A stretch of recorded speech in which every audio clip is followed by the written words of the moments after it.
Hello. Hello बच्चों, क्या हाल चाल, कैसे हो आप सारे के सारे बच्चे। बहुत बहुत स्वागत है आप सभी बच्चों का आपके अपने प्यारे से प्लेटफॉर्म के ऊपर, प्यारे से यूट्यूब चैनल के ऊपर जिसका नाम है आशीष सिंह लेक्चर्स। एक बार फिर से आपका स्वागत है आपके इस प्यारे से बैच के अंदर। और आज एक बहुत इंपॉर्टेंट काम हम लोग करने जा रहे हैं। एक तरफ जहां पर सप्ताह खत्म हो रहा है, उसी तरीके से हमारा चैप्टर भी खत्म होने जा रहा है।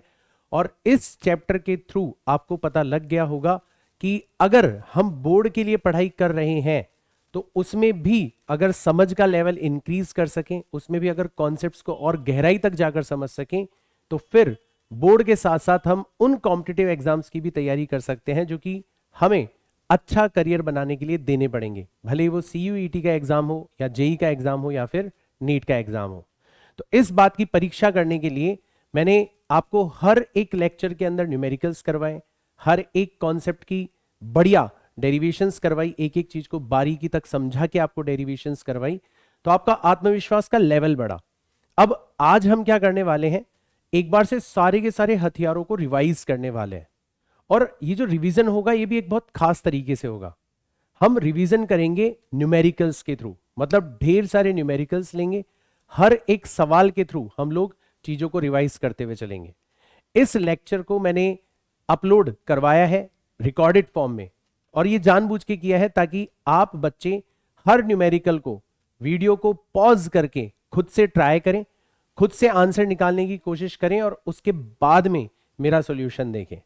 तो इस लेक्चर की जो इंपॉर्टेंस है वो शायद सबसे ज्यादा है। इनफैक्ट इस लेक्चर के थ्रू ही आपको पता चलेगा कि आपने इस चैप्टर को कितना अच्छे से तैयार किया है। तो शुरू करते हैं बिना किसी देरी के। और हर लेक्चर की तरह इस लेक्चर की भी शुरुआत में करना चाहूंगा हमारे स्लोगन के साथ में, दैट इज हैशटैग जिद कर। अब ये जो स्लोगन है ये हर बार की तरह इस बार भी मैं बताना चाहूंगा कि आपको याद दिलाता है कि कितना भी उतार चढ़ाव आए हमारे मंजिल की तरफ जाने वाले रास्ते पर, हमें हार नहीं माननी। हमारे अंदर जिद होनी चाहिए, जुनून होना चाहिए, ताकि हम किसी भी तरीके की बाधा को पार कर सके। ये याद दिलाता है हमें हमारा स्लोगन, राइट। तो अब ठीक है, हमने चैप्टर को खत्म किया, ठीक है। अब थोड़ा सा मैं आगे की कहानी बता देता हूं। तो आज हमारा चैप्टर एंड हो रहा है, ठीक है। और चैप्टर का जो एंड है वो भी किस तरीके से हो रहा है वो मैंने आपको बता दिया। हम ढेर सारे क्वेश्चंस करेंगे, हर क्वेश्चन के थ्रू हमारा रिवीजन भी होता जाएगा और ये भी चेक होता चला जाएगा कि हमने चैप्टर को कितना अच्छे से किया है। फिर इसके बाद में आपका यूनिट टेस्ट होगा जिसमें इस चैप्टर के क्वेश्चंस आपसे परखे जाएंगे, पूछे जाएंगे। टेस्ट देना बहुत ज्यादा जरूरी है बेटा। इसलिए जरूरी है क्योंकि जब आप टेस्ट देते हो तो आप उस फाइनल घड़ी की तैयारी कर रहे हो। भाई जब आप परीक्षा के अंदर बैठोगे आपको घबराहट होगी, आपको अजीब सा माहौल मिलेगा, आप टाइम को देखोगे बार बार, कुछ क्वेश्चंस आ रहे होंगे, कुछ क्वेश्चंस नहीं आ रहे होंगे। तो ये जो माहौल है ना, इसको बार बार जीना है आपको, हर चैप्टर के बाद में जीना है। और हर चैप्टर के बाद में जब आप इसी तरीके से टेस्ट देते चले जाओगे और आगे जाके टेस्ट की फ्रीक्वेंसी और ज्यादा बढ़ जाएगी, तो इन टेस्ट के माध्यम से आपको वो जो फाइनल घड़ी है वो एकदम आरामदायक लगने लगेगी। आप इतनी बार उस चीज को जी चुके होंगे कि आपको लगेगा कि यार अब तो जब चाहे जब टेस्ट ले लो हम तैयार है। तो हर एक बच्चे को इस टेस्ट के अंदर अपीयर होना है। टेस्ट के अंदर जैसे बोर्ड के सवाल होते हैं, ऑब्जेक्टिव सवाल भी हैं, आपके एक एक नंबर के सवाल भी हैं, दो दो नंबर के सवाल भी हैं, बड़े क्वेश्चंस भी हैं। तो एक सब्जेक्टिव काइंड ऑफ टेस्ट बनाया गया है ताकि आपको बोर्ड की तैयारी अच्छे से करने का मौका मिल सके। तो इस टेस्ट को सभी बच्चों को एक्सेस करना है और इस टेस्ट के अंदर सभी बच्चों को अपीयर होना है, राइट। अब इसके बाद में आज ही बता देता हूं कि हमारा नया चैप्टर स्टार्ट होने जा रहा है, नया चैप्टर स्टार्ट होने जा रहा है। अब ये एक तगड़ी न्यूज क्यों है, क्योंकि आपको भी आपके दोस्तों ने बोल रखा होगा, आपके सहपाठियों ने बोल रखा होगा कि यार तुम इतना अच्छे से समझ रहे हो चीजों को, तुम पता नहीं कहां से पढ़ रहे हो। फिर तुमने बताया होगा कि हाँ यार हम ऑनलाइन पढ़ रहे हैं, सुभाष सर से पढ़ रहे हैं, आशीष सर से पढ़ रहे हैं। तो फिर बच्चों ने पूछा होगा कि यार मैं भी पढ़ना चाहता हूं। अब उसने पढ़ने की कोशिश करी होगी, बट बदकिस्मती से उसने लेक्चर 7, लेक्चर 8, लेक्चर 9 देखा होगा, तो उसको बीच में से कुछ समझ में नहीं आया होगा। और फिर उसने आपको बोला होगा कि यार भाई जब भी नया चैप्टर स्टार्ट हो तो मुझे बता देना। तो अब आप बच्चे हो हमारे ब्रांड एम्बेसडर, आप बच्चे जाओ और बताओ सब लोगों को कि भाई नया चैप्टर स्टार्ट होने जा रहा है, एक बार फिर से मौका मिलने जा रहा है इस टीम के साथ में कंधे से कंधा मिला के तैयारी करने का। तो नया चैप्टर हमारा स्टार्ट होने जा रहा है नेक्स्ट लेक्चर से, एंड आई होप आप सारे के सारे बच्चे पूरे उत्साह पूरे जोश के साथ में, जो कि इस चैप्टर के खत्म होते होते होते होते शायद थोड़ा ठंडा पड़ गया था, वापस से नए चैप्टर की शुरुआत करोगे। और ये हर बार होगा, हर चैप्टर जिसमें 10 लेक्चर होंगे, 11 लेक्चर होंगे। इनफैक्ट पहला चैप्टर थोड़ा बड़ा है, बाकी जैसे जैसे चैप्टर आगे बढ़ते चले जाएंगे चैप्टर छोटे होते चले जाएंगे। तो हर चैप्टर में ऐसा ही होगा, शुरुआत होगी पूरे जोश के साथ में, पूरे एनर्जी के साथ में, हर एक चीज समझ में आएगी। फिर आप अगर ध्यान लगा के पढ़ते चले जाओगे तो अंत तक ये एनर्जी बनी रहेगी। बट आपने बीच में कोई भी लेक्चर मिस कर दिया तो फिर आपको थोड़ी सी कठिनाई महसूस होगी। लेकिन हर बार आपको मौका मिलेगा नए चैप्टर के साथ में फिर से कंधे से कंधा मिला के तैयारी करने का। ठीक है, तो ये एक न्यूज है आप लोगों के लिए, आप लोग सभी बच्चों के साथ में शेयर कर देना। ठीक है, और अब मैं फिलहाल स्टार्ट करना चाहूंगा हमारा आज का लेक्चर। ठीक है, तो आज का एजेंडा तो बहुत क्लियर है। हम एक तरीके से रिवीजन करने वाले हैं पूरे के पूरे चैप्टर का, सारे के सारे फॉर्मूले जो है वो आपको मैं रिवाइज करवाने वाला हूं। साथ ही साथ में कुछ इंपॉर्टेंट, कुछ क्या मतलब सारे न्यूमेरिकल्स ही हैं, न्यूमेरिकल्स के थ्रू मैं आपको रिवाइज करवाने वाला हूं। हर एक फॉर्मूला आपको न्यूमेरिकल्स करते करते याद हो जाएगा। सबसे बेस्ट तरीका है ये फॉर्मूला। कई बच्चे बोलते हैं सर हमें फॉर्मूले याद नहीं रहते, इसलिए नहीं रहते क्योंकि तुम उन्हें लगाते नहीं हो, तुम सिर्फ उन्हें एक सूचना के तरीके से दिमाग में डालते हो। अगर तुम उन्हें उपयोगिता के तरीके से, अगर मान लो मैं तुम्हें एक बक्सा दूं और एक पेचकस दूं और तुम खुद उसको खोल के एक बार वापस से जोड़ दो, तो फिर तुम्हें दोबारा बताने की जरूरत नहीं है, याद रखने की जरूरत नहीं है, तुम दोबारा से उस बक्से को खोल के दोबारा से जोड़ लोगे। तो सवाल करना, न्यूमेरिकल्स करना एक तरीके से अपने हाथ काले करने जैसा है। एक बार आप खुद हाथ डालोगे, एक बार फॉर्मूलों को खुद उपयोग में लाओगे, तो अपने आप ही आप फॉर्मूले याद करने लग जाओगे। राइट, रिकॉर्डेड रखने का मकसद भी इस लेक्चर का यही है, ताकि आप बच्चे हर एक क्वेश्चन को पहले खुद से ट्राई करो और फिर उसके बाद में मेरा सॉल्यूशन देखो। ठीक है, शुरू करते हैं। सबसे पहला क्वेश्चन लेते हैं। 8 कूलाम आवेश में इलेक्ट्रॉनों की संख्या कितनी होगी? अब जैसे एक क्वेश्चन हमने पढ़ा तो हमने देखा यार जो आवेशों की संख्या है, सर ने बताया था कि ये जो सिद्धांत है ये कहीं ना कहीं क्वांटीकरण के सिद्धांत पे जाके रुकता है। क्योंकि क्वांटीकरण के अंदर हमने पढ़ा था, आवेशों के क्वांटीकरण के अंदर हमने क्या पढ़ा था? हमने पढ़ा था कि ये किसी भी प्रकार का जो आवेश है वो n गुणा ई इसके बराबर लिखा जा सकता है। n यहां पर हमेशा क्या होता है? एक पूर्णांक होता है, पूर्ण संख्या होती है। तो n मतलब आवेशों की संख्या जो है वो किसके बराबर हो जाएगी? Q अपॉन ई के बराबर हो जाएगी। बस हो गया सवाल। कितना कूलाम आवेश है? 8 कूलाम आवेश है, तो 8 गुणा 8 कूलाम आवेश है। ठीक है, गुणा लगाना ही नहीं है, 8 कूलाम आवेश है, ऐसा यूनिट के अंदर दे रखा है।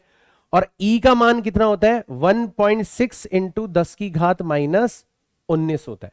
बस इसको हल कर लो, यहां से डेसिमल हटाओगे तो ऊपर 0 लग जाएगा, पूरा का पूरा 16 से 5 बार कट जाएगा और आंसर आ जाएगा आपका 5 गुणा 10 की घात 19। ये माइनस 19 से नीचे ऊपर ले जाओगे तो 10 की घात प्लस 19 बन जाएगा। 5 गुणा 10 की घात माइनस 19, इतने इलेक्ट्रॉन होंगे, इतने इलेक्ट्रॉन होंगे। कितना आसान क्वेश्चन है, ऑप्शन ए हो जाएगा हमारा करेक्ट। अब बच्चे ऐसे क्वेश्चन से भी घबराते रहते हैं। क्यों घबराते हैं मैं उसका कारण बताता हूं कि जब आप बच्चे बोर्ड को टारगेट करके पढ़ते हो ना, तो आपको पहले ही ये बोल दिया जाता है कि भाई न्यूमेरिकल वगैरह तो करने की जरूरत ही नहीं है, तुम तो बस थ्योरी थ्योरी कर लो, डेरिवेशंस कर लो, कुछ परिभाषाएं वगैरह रट लो, पास तो हो ही जाओगे। अब इससे दो नुकसान होते हैं कि एक तो आप सच में पास होने के लिए लालायित होने लगते हो। आप जहां पर बहुत अच्छा परफॉर्म कर सकते थे वहां पे आप क्या सोचने लगते हो कि यार बस पास हो जाए जैसे तैसे। और दूसरा ये है कि मजा खत्म हो जाता है पढ़ने का। यार जब किसी चीज के अंदर चैलेंज नहीं होगा तो फिर मजा थोड़ी ना आएगा, चैलेंज होना बहुत जरूरी है। तो ये चीज आप लोग ध्यान रखना। नेक्स्ट क्वेश्चन पर चलते हैं अपन। 2 बिंदु आवेश है, पहले वायु में और फिर के परावैद्युतांक वाले माध्यम में उतनी ही परस्पर दूरी पर रखे जाते हैं, तो दोनों दशाओं में आवेशों के बीच लगने वाले बलों का अनुपात क्या होगा? तो मैंने आपको बताया था कि कैसे कूलाम बल माध्यम के ऊपर निर्भर करता है। मैंने बताया था कि ये पहला आवेश है Q1, ये दूसरा आवेश है Q2, और इन दोनों के बीच की दूरी कितनी है? R है। और माध्यम क्या है यहां पर? माध्यम है यहां पर निर्वात। माध्यम क्या है यहां पर? निर्वात। और अब क्या करा आपने, इन दोनों आवेशों को, ये Q1 आवेश है, ये Q2 आवेश है, इन दोनों के बीच की दूरी अभी भी कितनी है, R है, लेकिन अब की बार आपने इनको एक माध्यम के अंदर रख दिया, ठीक है। तो अब की बार यहां पर माध्यम जो है वो निर्वात नहीं है। तो फर्क क्या पड़ता है, तो मैंने बताया था फोर्स जो है वो कमजोर पड़ जाता है, बल जो है वो कमजोर पड़ जाता है। यहां पर बल कितना होता है, यहां पर बल होता है 1/4 pi epsilon not Q1 Q2 upon R square, जबकि यहां पर जो बल होता है वो किसके बराबर हो जाता है, 1/4 पाई एप्सिलॉन नॉट गुणा एप्सिलॉन R। ये कहलाती है माध्यम की विद्युतशीलता, एप्सिलॉन नॉट गुणा एप्सिलॉन R को अपन एप्सिलॉन लिखते हैं, into Q1 Q2 upon R square, बाकी सब चीजें एज इट इज है। तो हमने देखा कि यार ये जो F डैश है ये तो पहले वाले बल से कितना है, 1 डिवाइडेड बाय एप्सिलॉन R गुना है। और ये तो मैंने आपको डायरेक्ट भी याद करवाया था, जो मुख्य बातें मैं लिखवाता हूं उसमें मैंने आपको डायरेक्ट बताया था कि न्यूमेरिकल्स में इसका यूज करना सीखो, ठीक है। अब यहां पे एप्सिलॉन R की जगह K लिखा गया है, यहां पर जो परावैद्युतांक है उसको क्या लिखा गया है, K लिखा गया है, तो इसकी जगह मैं क्या लिख देता हूं, K लिख देता हूं। तो यहां पर मैंने लिखा K, तो यहां पर भी क्या आ गया, K आ गया, पहले वाले बल की तुलना में F बाय K हो जाए। तो हमें इनका अनुपात पूछा गया है, मतलब F का और F डैश का अनुपात पूछा गया है। तो एक बार हमने F को उठाया, एक बार हमने F डैश को उठाया और दोनों का अनुपात निकाला। तो F की जगह तो F ही रखा और F डैश की जगह मैंने क्या रख दिया, F बटा K रख दिया, F से F कट गया, K चला गया ऊपर, नीचे रह गया 1। तो हमारा जो आंसर है वो होना चाहिए K अनुपात 1, ये हमारा आंसर होना चाहिए। ऑप्शन बी हमारा यहां पर क्या हो जाएगा, करेक्ट हो जाएगा। और ये आपको डायरेक्ट करना आना चाहिए बेटा, मतलब ये तो मैं आपको पूरा चित्र बना रहा हूं, सिखा रहा हूं, एक एक चीज बता रहा हूं, क्योंकि हो सकता है आप में से बहुत सारे बच्चों ने लेक्चर देखे ही ना हो, तो मेरे को तो रिवीजन भी करवाना है। बट आप बच्चों को क्या करना है, क्वेश्चन को पॉज करना है, खुद से चुटकी में सॉल्व करना है और फिर आके सोल्यूशन देखना है, तब आपका आत्मविश्वास बढ़ेगा ना। मैं तो हर एक बच्चे को टारगेट करके एक एक चीज समझाऊंगा हर एक क्वेश्चन में, राइट। नेक्स्ट क्वेश्चन पर चलते हैं। दो समान आवेशों Q और स्मॉल q, दोनों बराबर आवेश है Q और Q को जोड़ने वाली रेखा के मध्य बिंदु पर एक आवेश कैपिटल Q रख दिया जाता है, तीनों आवेशों का निकाय संतुलन में होगा। यह भी मैंने आपको बताया था, उदासीन बिंदु वाला टॉपिक याद करो। मैंने आपको बताया था कि ये आवेश आपका Q1 है, ये आवेश आपका Q2 है और दोनों समान हैं, दोनों समान हैं, ये भी धनात्मक है और ये भी कैसा है, धनात्मक है। तो इनके बीच में किसी आवेश Q को अगर आप रखोगे, मान लो यहां से आपने कितनी दूरी पे रख दिया, x दूरी पर रख दिया, तो ये वाली दूरी कितनी हो जाएगी, r माइनस एक्स हो जाएगी। कुल दूरी कितनी है, कुल दूरी है आपकी r।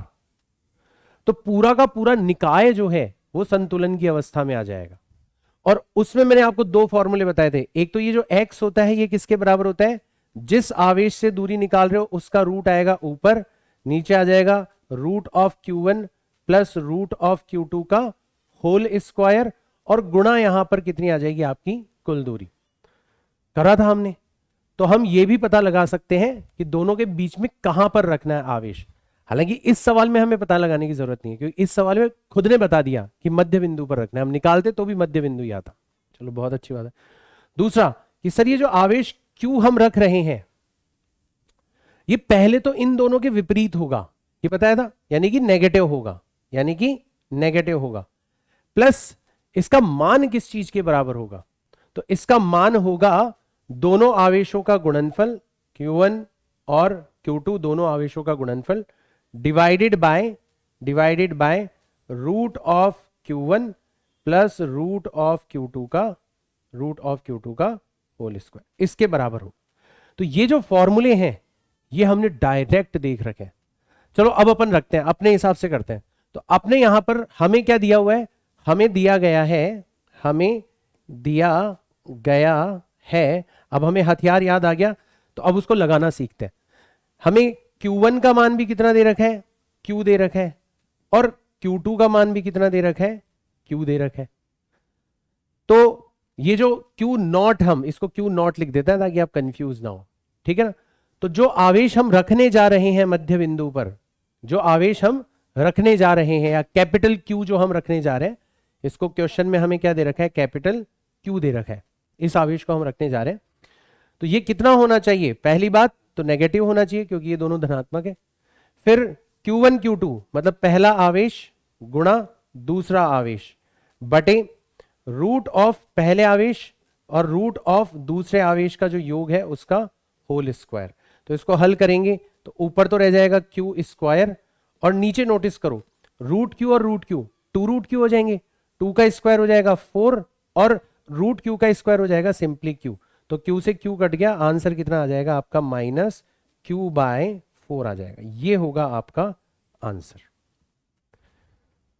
ऐसे सुभाष सर के बताए हुए हथियार जो हैं वो आपको बहुत आगे ले जा सकते हैं, आपको न्यूमेरिकल्स को जो करने की आपकी एबिलिटी है उसको इंक्रीज करने में काफी ज्यादा मदद कर सकते हैं। ऑप्शन बी आपका करेक्ट होगा, आप बड़ी आसानी से निकाल सकते हो। अगेन मैं हर एक बच्चे को ध्यान में रखते हुए हर एक चीज आपको समझा रहा हूं, रिवाइज करवा रहा हूं, ताकि वो बच्चा जिसने आज तक शायद कोई लेक्चर नहीं देखा होगा उसको भी हमारे बराबर आने का मौका मिले। लेकिन आप में से मैक्सिमम बच्चे लगातार हमारे लेक्चर्स देख रहे हो, सिंसियरिटी के साथ में पढ़ रहे हो, आपको दूसरे तरीके से देखना है इस लेक्चर को। हर क्वेश्चन को पॉज करना है क्योंकि ये रिकॉर्डेड है, आप पॉज कर सकते हो, लाइव तो है नहीं। खुद से सवाल सॉल्व करना है और उसके बाद में सॉल्यूशन देखना है, ठीक है। फिर सॉल्यूशन आप बड़े आराम मतलब तेजी से देख सकते हो, तो आपका टाइम भी बच जाएगा। एक निश्चित दूरी r पर स्थित दो समरूप धातु के गोलों पर आवेश +4q एवं -2q है। गोलों के बीच का जो आकर्षण है वो F है। तो ये तो हमारा केस नंबर 1 दे रखा है हमें, ये तो हमारा केस नंबर 1 दे रखा है। कैसा कि पहले गोले के ऊपर आवेश है +4 टाइम्स q और दूसरे गोले के ऊपर आवेश है -2 टाइम्स q और दोनों के बीच की दूरी कितनी है, दोनों के बीच की दूरी है r और जो बल लग रहा है वो ऑब्वियसली आकर्षण बल होगा। हमारे कुलाम के नियम के हिसाब से कितना हो जाएगा, k गुणा पहला आवेश गुणा दूसरा आवेश बटा दोनों के बीच की दूरी का square, that is r square. Sir आपने यहां पर चिन्ह क्यों नहीं लगाया, क्योंकि अभी मैं बल का परिमाण निकाल रहा हूं। मैंने वैसे बता दिया कि बल आकर्षण होगा, अभी मैं सिर्फ बल का परिमाण निकाल रहा हूं, तो मुझे चिन्ह लगाने की आवश्यकता नहीं है। तो F का कुल मिला के मान आ जाएगा कितना, 4 और 2 8 के Q square divided by r square, ये आ जाएगा बल का मान। अब आगे देखो, यदि दोनों गोलों को स्पर्श कराकर पुनः उसी दूरी पर रख दिया जाए, अब स्पर्श करवाने पर क्या होता है, आवेशों के संरक्षण का नियम लगता है। यहां पर कुल आवेश कितना था, केस नंबर 1 में कुल आवेश कितना था, ऐसा का ऐसा सवाल मैंने क्लास में भी करवाया था। तो यहां पर कुल आवेश था +4q एंड माइनस का 2q, तो कुल मिला के आवेश था आपका +2q। तो जो आपका केस नंबर 2 है कि जब आप इनको स्पर्श करवाओगे, दोनों गोले समान हैं, तो इसके ऊपर भी कैपिटल Q आवेश आ जाएगा और इसके ऊपर भी कैपिटल Q आवेश आ जाएगा। दोनों को तुमने वापस से समान दूरी पर रख दिया, ठीक है। अब सवाल ये खड़ा होता है कि ये कैपिटल Q कितना होगा। तो आवेशों के संरक्षण का सिद्धांत कि अभी भी इन दोनों आवेशों का जो योग है वो किसके बराबर होना चाहिए, 2q के बराबर होना चाहिए। तो q और q 2q, इधर भी 2q है, 2 से 2 कैंसिल आउट हो जाएगा, तो सीधा सीधा पता पड़ गया कि कैपिटल Q का मान किसके बराबर होना चाहिए, स्मॉल q के बराबर होना चाहिए। बस हो गया हमारा सवाल। तो अब की बार जो बल लगेगा, जो F डैश लगेगा, वो कितना हो जाएगा, K पहला आवेश भी स्मॉल q है, दूसरा आवेश भी स्मॉल q है, डिवाइडेड बाय r स्क्वायर। तो अगर इससे तुलना करोगे तो ये हो जाएगा आपका पहले वाले बल की तुलना में डिवाइडेड बाय 8। भाई जो पहला वाला बल है इसको अगर 8 से विभाजित कर देंगे तो हमें ये मिल जाएगा ना, तो F डिवाइडेड बाय 8 इतना बल लगने लगेगा और हमें पता पड़ गया ऑप्शन डी जो है वो यहां पर करेक्ट हो जाएगा। डिट्टो सवाल हमने क्लासेस के अंदर करे हुए हैं, आपको इन सवालों को करने में कोई तकलीफ नहीं होनी चाहिए। फिर भी मैं हर एक चीज को अच्छे से समझा रहा हूं ताकि हर एक बच्चे को दोबारा से चैप्टर को रिवाइज करने का मौका मिले। नेक्स्ट क्वेश्चन पर चलते हैं अपन। किसी वैद्युत द्विध्रुव के विद्युत क्षेत्र की जो तीव्रता है सुदूर बिंदुओं पर जिनकी दूरियां r है किसके अनुक्रमानुपाती होती है। तो मैंने बताया था कि विद्युत द्विध्रुव का जो विद्युत क्षेत्र होता है वो बिंदु आवेश का हर चीज का बताया मैंने, तो वो दूरी के घन के व्युत्क्रमानुपाती होता है, दूरी के घन के व्युत्क्रमानुपाती होता है। सीधा सीधा ऑप्शन सी यहां पर हमें टिक करना है और आगे बढ़ जाना है। नेक्स्ट क्वेश्चन, ठीक है, इसमें पूरा डिटेल में अगर मैं बताना चाहूं, ठीक है, अगेन रिवाइज करवाने के लिए बता रहा हूं, तो इसमें हमने दो चीजें देखी थी, तो आपको याद भी रह जाएगा। अक्ष का जो विद्युत क्षेत्र होता है वो तो होता है ट्वाइस ऑफ के गुणा पी बटे दूरी का क्यूब, और निरक्ष का जो विद्युत क्षेत्र होता है, निरक्ष का जो विद्युत क्षेत्र होता है वो होता है माइनस के गुणा पी बटा आर क्यूब। दोनों जगह देख लो आर क्यूब की व्युत्क्रमानुपाती है। ठीक, चलो आगे बढ़ते हैं। एक आवेश जो एक विद्युत द्विध्रुव से किसी दूरी पर अक्षीय स्थिति में है ना, द्विध्रुव से अक्षीय स्थिति में एक बल F का अनुभव करता है। यदि आवेश की दूरी दोगुनी कर दी जाए तो आवेश पर बल कितना होगा? अभी अभी मैंने बताया था कि जो विद्युत क्षेत्र है द्विध्रुव की वजह से, खासकर जो अक्ष का विद्युत क्षेत्र है वो कितना होता है, ट्वाइस ऑफ के गुणा पी बटा दूरी का क्यूब, मतलब एक्स का क्यूब। ठीक, तो आपके इस क्यू आवेश पर, ठीक है, क्यू आवेश पर बल कितना लगेगा, पर बल कितना लगेगा, तो बल जो होता है वो होता है आवेश गुणा विद्युत क्षेत्र, आवेश गुणा विद्युत क्षेत्र, और अक्ष पर रखा है तो अक्ष का विद्युत क्षेत्र हमें यूज करना है। तो अब की बार बल हो जाएगा आपका Q गुणा 2 गुणा K गुणा P बटा एक्स क्यूब। अब आपने क्या कर दिया, दूरी को दुगुना कर दिया। ठीक है, अब आपने दूरी x को क्या कर दिया, दुगुना कर दिया। ठीक है, दुगना मतलब 2x कर दिया। अब दूरी को छेड़ने से क्या चेंज होगा?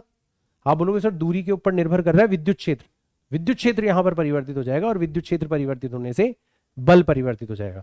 तो अब आपका विद्युत क्षेत्र कितना हो जाएगा अक्ष पर, जैसे ही आपने दूरी को डबल कर दिया तो अब हो जाएगा 2 गुणा के गुणा पी बटा 2x का क्यूब, और 2x का क्यूब करोगे तो ये हो जाएगा 2 गुणा के गुणा पी बटा 8x क्यूब हो जाएगा, 8x क्यूब।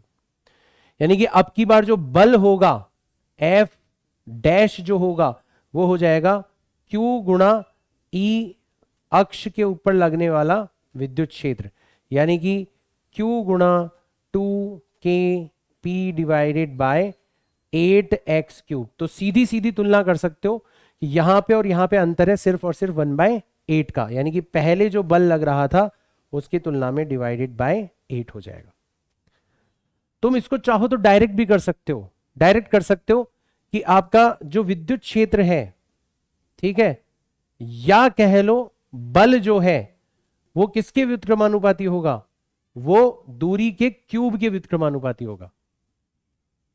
तो अगर दूरी को तुम डबल कर दोगे, 2x कर दोगे, तो 2 का क्यूब कितना होता है 8, यानी कि F डैश जो होगा ना, ठीक है, डिवाइडेड बाय F, व्युत्क्रमानुपाती होने का मतलब क्या होता है, उल्टा कर दो क्रम, तो ये हो जाएगा x क्यूब बटे x डैश क्यूब, और x डैश की जगह क्या रखा जा सकता है, 2x रखा जा सकता है। तो जैसे 2x रखोगे ऊपर x क्यूब है नीचे 8x क्यूब है, ये कैंसिल आउट हो जाएगा, तो f डैश का मान आ जाएगा सीधा सीधा f डिवाइडेड बाय 8। जैसे चाहो, मतलब ये क्वेश्चन जब अपन नीट जेईई के लेवल पर करते हैं तो मुंह जबानी करते हैं, इसमें पेन भी नहीं उठाना होता, सीधा सीधा लगाना होता है कि हाँ यार जो कोई भी चीज अगर दूरी के क्यूब के व्युत्क्रमानुपाती है, तो अगर दूरी को डबल कर देंगे तो अपने आप ही क्यूब मतलब 1/8 रह जाएगी आपकी विद्युत क्षेत्र की या बल की वैल्यू। डायरेक्ट करना होता है अपनों को ऐसे सवालों को, ठीक है ना। चलो आगे चलते हैं। किसी बंद पृष्ठ में प्रवेश करने वाला तथा इससे बाहर निकलने वाला फ्लक्स क्रमशः φ1 व φ2 है। तो मैंने बताया था कि जो प्रवेश करने वाला फ्लक्स है उसको ऋणात्मक माना जाता है, और बाहर निकलने वाला, मैंने बताया था आपको कि बंद पृष्ठ के लिए प्रवेश करने वाला फ्लक्स जो है वो क्या माना जाता है, वो माना जाता है ऋणात्मक, चिन्ह परिपाटी हम लोग यूज करते हैं। और जो बाहर निकलने वाला फ्लक्स है वो क्या माना जाता है, वो माना जाता है धनात्मक। तो इस चिन्ह परिपाटी का हम लोग क्या करते हैं, उपयोग करते हैं। ठीक है, तो इस हिसाब से अगर कोई पूछे कि इस क्वेश्चन में बताओ कुल फ्लक्स कितना होगा जो बंद पृष्ठ से गुजर रहा है, तो φ1 फ्लक्स जो है वो प्रवेश कर रहा है और φ2 जो है बाहर निकल रहा है।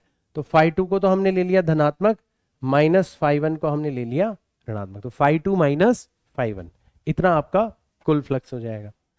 और हमें पता है गाउस के नियम के अनुसार, हमें पता है गाउस के नियम के अनुसार, गाउस के नियम से जो कुल फ्लक्स होता है, जो कुल फ्लक्स होता है वो किसके बराबर होता है, तो कुल फ्लक्स हो जाता है आपका घिरा गया आवेश डिवाइडेड बाय एप्सिलॉन नॉट। तो यहां पर कुल फ्लक्स हमारे केस में कितना है, φ2 माइनस φ1, तो ये हो जाएगा आपका Q in divided by epsilon not. तो क्यू इन का मान हमसे पूछा गया है एप्सिलॉन नॉट गुणा φ2 माइनस φ1, ये हो जाएगा आपका घेरे गए आवेश का मान। पृष्ठ के भीतर नेट आवेश या घेरा गया आवेश कितना होगा, φ2 माइनस φ1 गुणा एप्सिलॉन नॉट। ऑप्शन सी हो जाएगा हमारा यहाँ पर करेक्ट। बहुत आसान क्वेश्चन, तो इसके जरिए हमारा गाउस का नियम हमें रिवाइज हो गया। और आगे बढ़ते हैं अपन, और आगे बढ़ते हैं। ठीक सर, एल भुजा के घन के केंद्र बिंदु पर एक आवेश प्लस क्यू रखा है, घन के एक तल से निर्गत वैद्युत फ्लक्स कितना होगा। तो ऐसा आपका घन है। अच्छी बात यह है कि जो पृष्ठ हमें दे रखी है वो अपने आप में बंद पृष्ठ है। ठीक है, अपने आप में बंद पृष्ठ है। इस तरीके का आपका एक घन आपको दिया हुआ है और इसके केंद्र पर एक आवेश रखा हुआ है, यहां पर एक आवेश रखा हुआ है, कितना, कैपिटल क्यू आवेश रखा हुआ है। तो अगर कोई आपसे पूछे कि बताओ पूरे के पूरे घन से, कोई आपसे पूछे कि बताओ पूरे के पूरे घन से गुजरने वाला फ्लक्स कितना होगा, तो गाउस का नियम लगा सकते हैं। इस घन मतलब बंद पृष्ठ के द्वारा घेरा गया आवेश that is capital Q divided by epsilon not. पर जल्दीबाजी मत करना, हमसे ये नहीं पूछा गया, हमसे पूछा गया घन के एक तल से, मतलब एक फेस से गुजरने वाला फ्लक्स पूछा गया। तो हमने देखा कि यार घन के अंदर 6 सतह होती है, 6 तल होते हैं। तो एक तल से देखो पूरे घन से इतना फ्लक्स गुजर रहा है और घन में 6 सतह होती है, तो एक तल से गुजरने वाला फ्लक्स कितना हो जाएगा, Q divided by 6 epsilon nought. ये हो जाएगा हमारा answer, Q divided by 6 epsilon nought. Option B हो जाएगा हमारा करेक्ट। बहुत आसान क्वेश्चन, आगे चलते हैं। अब आवेश Q को घन के कोने पे रख दिया। अब थोड़ा सवाल इंटरेस्टिंग हो गया कि ये जो आवेश है इसको यहां पर रख दिया कि ये आपका घन है और इस घन के कोने पे रख दिया गया है इस आवेश को, ऐसे।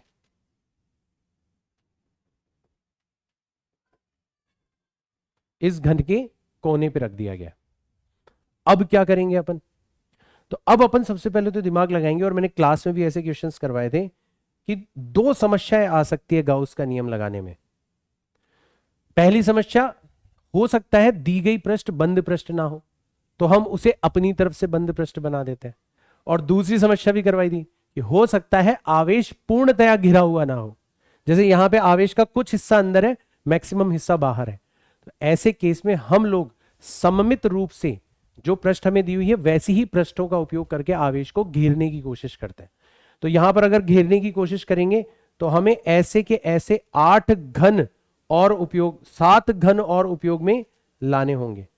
इस तरीके से हम इसको क्या कर सकते हैं, तो एक घन हमें ऊपर रखना होगा, ठीक है।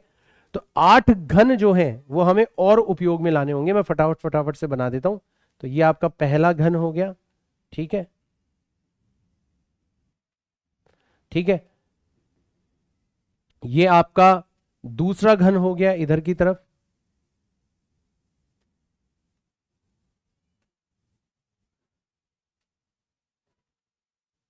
ठीक है। ये तीसरा घन हो गया आपका,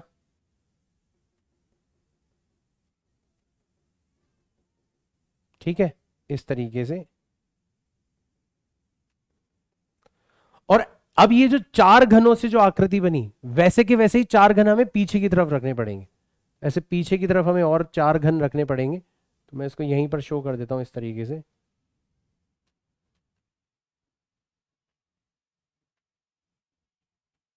ऐसे चार घन हमें पीछे की तरफ रखने पड़ेंगे।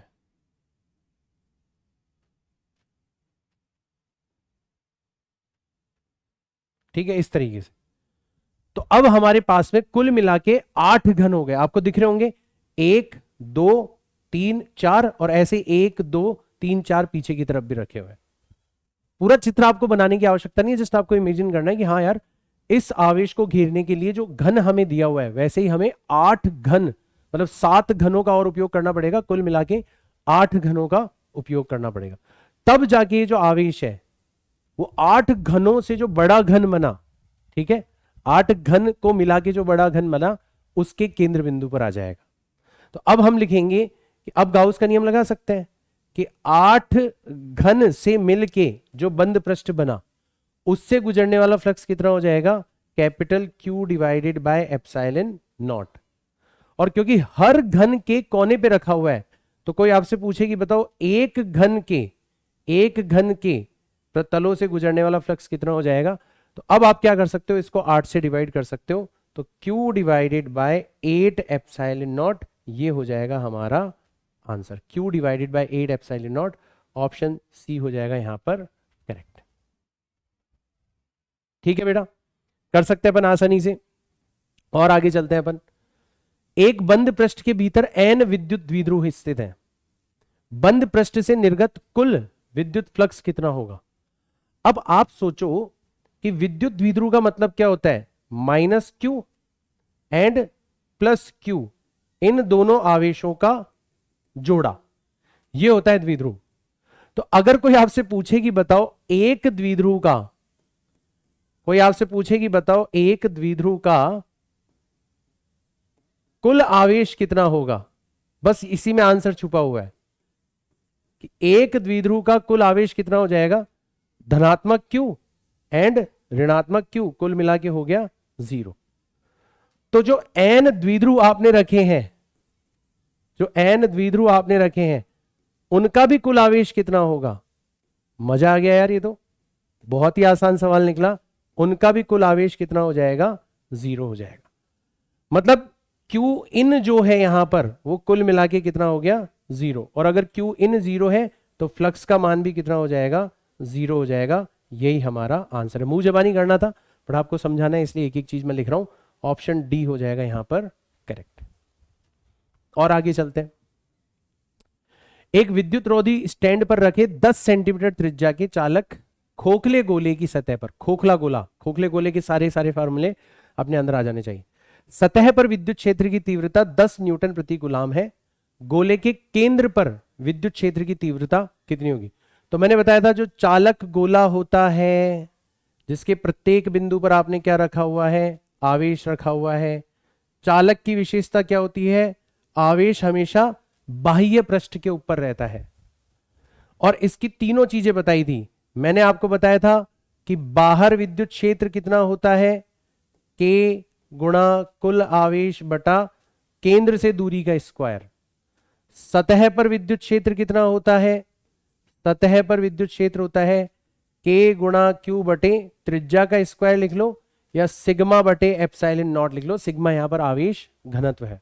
और सबसे इंपॉर्टेंट, अंदर का जो विद्युत क्षेत्र होता है वो होता है 0। तो क्या इसमें पेन भी उठाने की जरूरत है। आप बोलोगे नहीं सर, केंद्र मतलब इस चालक गोले के अंदर की बात हो रही है, और अंदर विद्युत क्षेत्र कितना हो जाएगा, 0 हो जाएगा। डायरेक्ट इस आंसर को हम टिक कर सकते हैं। और आगे बढ़ते हैं। R त्रिज्या के गोले के संपूर्ण आयतन में आवेश एक समान रूप से वितरित है। गोले के केंद्र से R दूरी पर विद्युत क्षेत्र किसके समानुपाती होगा। अब ये हमारे नॉर्मली सिलेबस के अंदर नहीं है, बोर्ड के अंदर, किसी भी राज्य के बोर्ड के अंदर, कि चालक गोला है, खोखला गोला है, मतलब आवेश सिर्फ बाह्य पृष्ठ के ऊपर वितरित है। ये सवाल जो है, ये सवाल की तरह लेंगे अपन, इसकी डेरिवेशन वगैरह मैंने करवाई नहीं है, बट इस सवाल के माध्यम से मैं आपको ये चीज करवाना चाहता हूं। तो इसके अंदर आपको क्या कहा गया है कि अब की बार जो गोला है ना उसके संपूर्ण आयतन में आवेश भरा हुआ है। ये रहा आपका गोला, ये रहा आपका गोला, और इसके संपूर्ण आयतन में आवेश भरा हुआ है। मतलब अब की बार ये कुचालक गोला दिया हुआ है आपको। कैसा गोला है? कुचालक। कुचालक गोले के संपूर्ण आयतन में क्या भरा हुआ है? आवेश भरा हुआ है। ठीक है, अब इसके लिए हमें या तो कुल आवेश दे दिया जाएगा कि कुल आवेश का मान कितना है, कैपिटल क्यू है, या फिर ऐसी परिस्थिति में हमें दिया जाता है आयतन आवेश घनत्व। अच्छे से सीख लो, ठीक है। देखो डेरिवेशन तो नहीं पूछी जाएगी आपसे, बट सवाल के रूप में पूछा जा सकता है। तो आयतन आवेश घनत्व को अपन लिखते हैं रो, इसका मतलब होता है आवेश बटा आयतन। तो गोले का आयतन होता है 4/3 पाई गुणा त्रिज्या का क्यूब। ये हमें दोनों में से कोई एक चीज दे दी जाएगी। अब एक चीज तो मैं बता देता हूं कि इसके बाहर का जो विद्युत क्षेत्र होगा वो तो वैसा ही होगा जैसे चालक गोले का होता है, K गुणा कुल आवेश बटा केंद्र से दूरी का स्क्वायर। इसकी सतह पर विद्युत क्षेत्र वैसा ही होगा जैसा चालक गोले का था, K गुणा Q बटे त्रिज्या का स्क्वायर। सिग्मा के रूप में मत लिखना, क्योंकि यहां पर पृष्ठीय आवेश घनत्व नहीं, रो का यूज करना है, आयतन आवेश घनत्व का यूज करना। तो ये दोनों चीजें तो सेम है।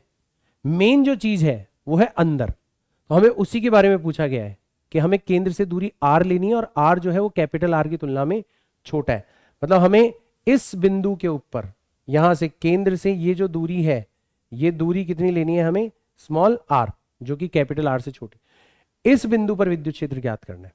तो हमें तो इसको सवाल के रूप में देखना है। सवाल के रूप में देखेंगे तो हम देखेंगे यार, अगर सतत आवेश वितरण होता है तो अध्यारोपण के सिद्धांत का उपयोग ना करके किसका उपयोग किया जाता है, गाउस के नियम का। और गाउस के नियम के लिए सर ने स्टेप्स बताए थे कि सबसे पहले एक गाउसीय पृष्ठ की आवश्यकता होती है। तो यहां पर हमने एक संकेंद्रीय गोला ले लिया, क्योंकि गोले के केस में हमेशा पृष्ठ कैसा होता है, गोलीय पृष्ठ ही होता है, संकेंद्रीय गोलीय पृष्ठ लेते हैं। तो ये हमने गोलीय पृष्ठ ले लिया। तो इतने हिस्से में, इतने आयतन में कितना आवेश है, मतलब Q इन कितना है, सबसे पहले हम ये निकालेंगे। यही स्टेप्स यूज करता था मैं हमेशा। पहला स्टेप गाउसियन पृष्ठ लो, दूसरा स्टेप गाउसियन पृष्ठ के द्वारा घेरा गया क्षेत्रफल निकालो, तीसरा स्टेप गाउसियन पृष्ठ से गुजरने वाला फ्लक्स निकालो, और चौथे स्टेप में गाउस का नियम लगाओ। तो सबसे पहला अपन Q इन निकालते हैं। तो Q इन कैसे निकालेंगे? जो आपका आयतन आवेश घनत्व है उसको हम गुणा कर देंगे इस आयतन से, और इस आयतन का मतलब हो जाएगा 4/3 into pi into small r Q. ये हो जाएगा हमारा Q इन। आयतन आवेश घनत्व को दिए गए आयतन से अपन क्या कर देंगे, गुणा। फिर फ्लक्स का मान निकालेंगे। तो ये तो बहुत आसान है, क्योंकि सर ये समरूप है आपका जो पृष्ठ है, तो विद्युत क्षेत्र का मान प्रत्येक बिंदु पर समान होगा, कोई इंटीग्रेशन करने की जरूरत नहीं है। विद्युत क्षेत्र को सीधा सीधा इसके क्षेत्रफल से गुणा कर देंगे, कुल क्षेत्रफल से गुणा कर देंगे। तो गोले का कुल क्षेत्रफल होता है 4 pi into small r square. और अब अपन गाउस का नियम लगाएंगे। तो फाई का मान कितना होता है, Q in divided by epsilon not होता है। चलो रखते हैं मान। तो फाई की जगह तो हमने रख दिया E गुणा 4 into pi into small r square. Q इन की जगह रख दिया रो गुणा 4 into pi into r cube बटे 3, और नीचे क्या रखा हुआ है आपका एप्सिलॉन नॉट रखा हुआ है। तो देखो 4 पाई r स्क्वायर से 4 पाई r स्क्वायर कटेगा, सिर्फ एक r रह जाएगा। तो अल्टीमेटली जो विद्युत क्षेत्र निकल के आ रहा है, अल्टीमेटली जो विद्युत क्षेत्र निकल के आ रहा है अंदर वाले बिंदुओं पर, वो कितना निकल के आ रहा है, सिर्फ बचा रो गुणा r बटे 3 एप्सिलॉन नॉट। यानी कि अंदर वाले बिंदुओं पर जो विद्युत क्षेत्र है वो r के समानुपाती होगा। तो ये ध्यान रखना बेटा, इस सवाल के माध्यम से मैंने आपको जो चीज, ये आपके डेरिवेशन पता चले किसी बोर्ड में हो किसी बोर्ड में नहीं हो, मैक्सिमम बोर्ड्स के अंदर से हटा दिया गया, बट फिर भी इसको मैं करवाता हूं बच्चों को, कम से कम सवाल के माध्यम से जरूर करवाता हूं। मैं कोई भी चीज नहीं छुड़वाता, ठीक है। इसलिए मेरा कोई भी लेक्चर आपको मिस नहीं करना, ध्यान रखना, ठीक है। तो ये चीज हो गई हमारी। इसीलिए ध्यान रखना कि इसका जो ग्राफ होगा ना वो कैसा दिखता है। तो यहां पर विद्युत क्षेत्र हो गया और यहां पर दूरी हो गई। ग्राफ कैसा दिखता है इसका, कुछ ऐसा दिखता है कि जब तक आप अंदर हो तब तक तो विद्युत क्षेत्र दूरी के समानुपाती है। ई इनसाइड जो है वो तो दूरी के समानुपाती है। सतह पर हो गया आपका मैक्सिमम, और फिर उसके बाद में दूरी के वर्ग के व्युत्क्रमानुपाती हो जाता है। तो ये हो जाता है कुचालक गोले का विद्युत क्षेत्र। चालक गोले का हमने देखा था, अब हमने कुचालक गोले का विद्युत क्षेत्र भी देख लिया, और इस सवाल के माध्यम से ये चीज भी हमने कवर कर ली, और आपको ये सबक भी मिल गया कि सुभाष सर के किसी भी लेक्चर को मिस नहीं करना। कई बच्चे ऐसा करते हैं कि यार थ्योरी कर ली ना, हमारे स्कूल में मास्टर जी कह रहे थे बोर्ड में न्यूमेरिकल करने की जरूरत नहीं है, छोड़ देते हैं, न्यूमेरिकल वाली क्लास छोड़ देते हैं। नहीं, वैसे तो सर हर क्लास में न्यूमेरिकल करवाते हैं, बट जो स्पेसिफिकली न्यूमेरिकल की क्लास है वो आपको हमेशा अटेंड करनी है, क्योंकि उसमें मैं आपको न्यूमेरिकल्स के माध्यम से बहुत सारी चीजें सिखा रहा हूँ। तो हमारा आंसर होगा कि अंदर वाले बिंदुओं पर विद्युत क्षेत्र किसके समानुपाती होगा? दूरी के समानुपाती हो जाएगा। ऑप्शन सी हो जाएगा यहां पर करेक्ट। ठीक, आगे बढ़ते हैं।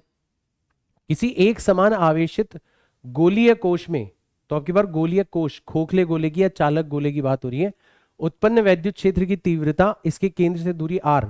तो अभी तो हमने कुचालक गोले का बनाया था, उसमें और चालक गोले में अंतर क्या है? बाहर और सतह तो समान था, अंदर वाली चीज ही तो अंतर है। कुचालक गोले में अंदर जो विद्युत क्षेत्र है अभी अभी देखा था वो r के समानुपाती होता है, और चालक में उससे पहले देखा था 0 होता है। तो देखो अंदर हो गया 0, अंदर हो गया 0, सतह पर अधिकतम और फिर उसके बाद में घटने लगा। इसका मतलब ये वाला जो ऑप्शन है, ऑप्शन 3 जो है वो हमारा करेक्ट हो जाएगा। ठीक है, आगे चलते हैं अपन। चित्र में अनंत लंबाई की दो समांतर प्लेटें एक समान रूप से आवेशित है, एक के ऊपर प्लस सिग्मा है, एक के ऊपर माइनस सिग्मा है। ठीक है, वैद्युत क्षेत्र की तीव्रता शून्य कहां पर होगी? ठीक है, चलो देखो मैं बताता हूं। ये ऋणात्मक प्लेट है, तो ऋणात्मक आवेश की वजह से जो विद्युत क्षेत्र उत्पन्न होता है वो किस तरीके से उत्पन्न होता है? वो आवेश की तरफ उत्पन्न होता है। तो इस ऋणात्मक प्लेट की वजह से इस वाले बिंदु पर जो विद्युत क्षेत्र होगा वो इस तरफ होगा। ठीक है, इस तरफ होगा। कितना हो जाएगा? आवेश बटा 2 epsilon not, sigma divided by 2 epsilon not. ठीक, सर आपने यहां पर ऋणात्मक चिन्ह क्यों नहीं लगाया? क्योंकि ये परिमाण है और दिशा में दिखा रहा हूं आपको कि देखो ऋणात्मक आवेश की वजह से प्लेट की तरफ जाता हो। अच्छा, ये जो धनात्मक आवेश है इसकी वजह से जो विद्युत क्षेत्र उत्पन्न होगा वो आवेश से दूर जाता हुआ होगा, तो इसकी वजह से जो विद्युत क्षेत्र होगा वो इस दिशा में होगा। हाँ, परिमाण इसका भी कितना हो जाएगा? Sigma divided by 2 epsilon not. तो कुल विद्युत क्षेत्र कितना हुआ यहां पर? कुल विद्युत क्षेत्र हो गया आपका 0। इसी प्रकार से इस बिंदु पर देखो, ऋणात्मक प्लेट की वजह से जो विद्युत क्षेत्र होगा वो आवेश की तरफ हो जाएगा, Q डिवाइडेड बाय, और धनात्मक की वजह से आवेश से दूर जाता हुआ हो जाएगा, sigma divided by 2 epsilon not. तो यहां पर भी कुल मिला के जो आपको विद्युत क्षेत्र मिलेगा वो कितना मिलेगा? 0। तो हमसे यही पूछा गया कि वैद्युत क्षेत्र की तीव्रता शून्य कहां पर होगी? एक तो इस प्लेट के इधर मतलब C वाले हिस्से में, और एक इस प्लेट के इधर मतलब A वाले हिस्से में। तो A एवं C दोनों ही हिस्सों में हमें विद्युत क्षेत्र की तीव्रता शून्य मिलेगी। बीच वाले बिंदु पर अलग है। बीच वाले बिंदु पर ऋणात्मक प्लेट की वजह से विद्युत क्षेत्र ऋणात्मक प्लेट की तरफ, और धनात्मक प्लेट की वजह से विद्युत क्षेत्र धनात्मक प्लेट से दूर जाता हुआ। ये भी sigma divided by 2 epsilon nought, ये भी sigma divided by 2 epsilon not. कुल मिला के आप निकालोगे तो कुल विद्युत क्षेत्र आ जाएगा आपका sigma divided by epsilon nought. ये भी पूछा जा सकता है कि जो बी वाला हिस्सा है उसमें विद्युत क्षेत्र कितना होगा? Sigma divided by epsilon not. लेकिन ये आगे बहुत बार यूज होगा तो आपको वैसे भी याद रह जाएगा। आगे चलते हैं। R1 व R2 त्रिज्या के दो चालक गोलों के पृष्ठों के आवेश घनत्व बराबर है। आवेश घनत्व बराबर है बेटा, मतलब सिग्मा 1 जो है उसका मान वैसे तो होना चाहिए Q1 बटे 4 पाई इंटू R1 का स्क्वायर, और सिग्मा 2 का मान वैसे तो होना चाहिए Q2 बटे 4 पाई इंटू R2 स्क्वायर। तो पृष्ठों पर वैद्युत क्षेत्र की तीव्रताओं का अनुपात कितना होगा? वैसे तो यह भी करने की आवश्यकता नहीं है, हमें पता है कि सतह पर जो विद्युत क्षेत्र होता है, सतह पर जो विद्युत क्षेत्र होता है वो होता है sigma divided by epsilon not. और क्योंकि सिग्मा का मान समान है, सिग्मा का मान क्या है? समान है, इसका मतलब पक्का अनुपात जो होगा विद्युत क्षेत्र की तीव्रताओं का वो क्या हो जाएगा, वो हो जाएगा 1:1, क्योंकि विद्युत क्षेत्र सिर्फ और सिर्फ सिग्मा के ऊपर डिपेंड करता है, वो दोनों गोलों के लिए समान है। आप इस रास्ते से भी कर सकते हो, आप इस रास्ते से भी कर सकते हो। सिग्मा 1 और सिग्मा 2 को आप क्या कर दो, बराबर कर दो। जैसे आप बराबर करोगे तो आप देखोगे Q1 बटे 4πr1 का स्क्वायर, मान लो कोई इस रास्ते पर चला जाए तो भी भटकना नहीं है, Q2 बटे 4πr2 स्क्वायर, 4π से 4π कट गया, तो ये जो अनुपात है ये आपस में बराबर हो जाएगा। अब पहले की विद्युत क्षेत्र की तीव्रता और दूसरे की विद्युत क्षेत्र की तीव्रता का अनुपात क्या हो जाएगा, K गुणा Q1 बटे R1 का स्क्वायर, और ये हो जाएगा K गुणा Q2 बटे R2 का स्क्वायर। और हमने देखा यार ये दोनों चीजें तो बराबर है, Q1 बटे R1 का स्क्वायर और Q2 बटे R2 का स्क्वायर, ये आपस में क्या है, बराबर है। तो ये और ये आपस में कैंसिल आउट हो जाएगी, K और K कट गया, आंसर कितना आ गया, 1:1 आ गया। कैसे भी कर सकते हो आप, बट ज्यादा अच्छा रास्ता ये है क्योंकि आपने मेरे से पढ़ाई करी है, तो आप हमेशा छोटा रास्ता अपनाओगे, स्मार्ट रास्ता अपनाओगे, ठीक है। और आगे चलते हैं अपन। दो प्लेटें हैं जिनमें प्रत्येक का क्षेत्रफल a है, अल्प दूरी d पर एक दूसरे के समांतर रखी हुई है, उन पर क्रमशः +q और -q आवेश है। प्लेटों के बीच के स्थान में वैद्युत क्षेत्र कितना होगा। अभी अभी हमने देखा था ये आपकी प्लेट है प्लस सिग्मा वाली, ये आपकी प्लेट है माइनस सिग्मा वाली। तो अभी अभी हमने देखा था कि प्लेटों के बीच में जो विद्युत क्षेत्र होता है वो कितना हो जाता है, सिग्मा बटे एप्सिलॉन नॉट, याद ही रख लो। और सिग्मा का मान किसके बराबर होता है, आवेश बटा क्षेत्रफल, तो Q upon A into epsilon not, यही हमारा आंसर हो जाएगा, Q upon A into epsilon nought, option A will be correct. Direct करना सीखो, ठीक। चलो आगे चलते हैं। एक आवेशित चालक में 4000 इलेक्ट्रॉन बाहुल्य में है, तो इलेक्ट्रॉन बाहुल्य में है इसका मतलब ऋणात्मक आवेश आ गया वस्तु के ऊपर, ठीक है। तो पहला तो आंसर हमारे पास में आ गया कि आवेश कैसा होगा, ऋणात्मक होगा। तो चालक में उपस्थित कुल आवेश और उसकी प्रकृति, तो प्रकृति तो हमने बता दी कि इलेक्ट्रॉन बाहुल्य में है, इसका मतलब कुल आवेश ऋणात्मक होगा। अब होगा कितना आवेश, तो जो भी आवेश होता है Q उसको लिखा जा सकता है N गुणा E। अब N का मान कितना दे रखा है, 4000 इलेक्ट्रॉन, और प्रत्येक इलेक्ट्रॉन का आवेश कितना होता है 1.6 इंटू 10⁻⁻19। आप चाहो तो ऋणात्मक चिन्ह भी लगा सकते हो, बट परिमाण बता रहे हो आवेश का, तो ऋणात्मक चिन्ह लगाने की जरूरत नहीं है। तो सीधा सीधा ये आ जाएगा, देखो -19 और 3 में लड़ाई होगी तो कितना बचेगा, -16 बचेगा, और 1.6 को 4 से मल्टीप्लाई करोगे तो 6.4 गुणा 10⁻⁻16 कुलाम, इतना आवेश बचेगा, जो कि आपका सीधा सीधा आंसर आ रहा है। आगे चलते हैं। दो आवेशित वस्तुएं हैं A व B, एक दूसरे से 0.03 मीटर की दूरी पर स्थित है, एक दूसरे को 8 इंटू 10⁻⁻6 न्यूटन के बल से प्रतिकर्षित करती है। यदि वस्तु A को 0.03 मीटर और अधिक दूरी पर विस्थापित कर दिया जाए, तो ये वही केस 1 केस 2 वाला क्वेश्चन है। तो सबसे पहले अपन केस नंबर 1 पकड़ते हैं। क्या क्या दे रखा है हमें, A और B एक दूसरे से 0.03 मीटर की दूरी पर स्थित है, तो हमें दूरी कितनी दे रखी है, 0.03 मीटर दे रखी है। एक दूसरे को 8 गुणा, तो बल कितना दे रखा है हमें, 8 गुणा 10⁻⁻6 न्यूटन दे रखा है, ठीक है। हमें पता है बल किसके बराबर होता है, K गुणा आवेशों का गुणनफल बटे दूरी का स्क्वायर। मतलब बल जो है वो बाकी सारी चीजें अगर समान रखी जाए तो दूरी के स्क्वायर के व्युत्क्रमानुपाती होता है, व्युत्क्रमानुपाती होता है। इसका मतलब अगर आप कभी f डैश बटे f निकालना चाहोगे तो व्युत्क्रमानुपाती का मतलब है क्रम उल्टा कर दो, क्या हो जाएगा, r का स्क्वायर बटे r डैश का स्क्वायर। अब तुम देखो कि f डैश का मान तो तुम्हें निकालना है, बल का मान तुम्हें दे रखा है कितना, 8 गुणा 10⁻⁻6 न्यूटन। r पहले वाले केस में कितनी थी दूरी, 0.03, और अब कितनी हो गई, तुमने 0.03 और बढ़ा दी, मतलब दुगनी कर दी, 0.06 कर दी, और दोनों का एक साथ मैं लिख रहा हूं स्क्वायर।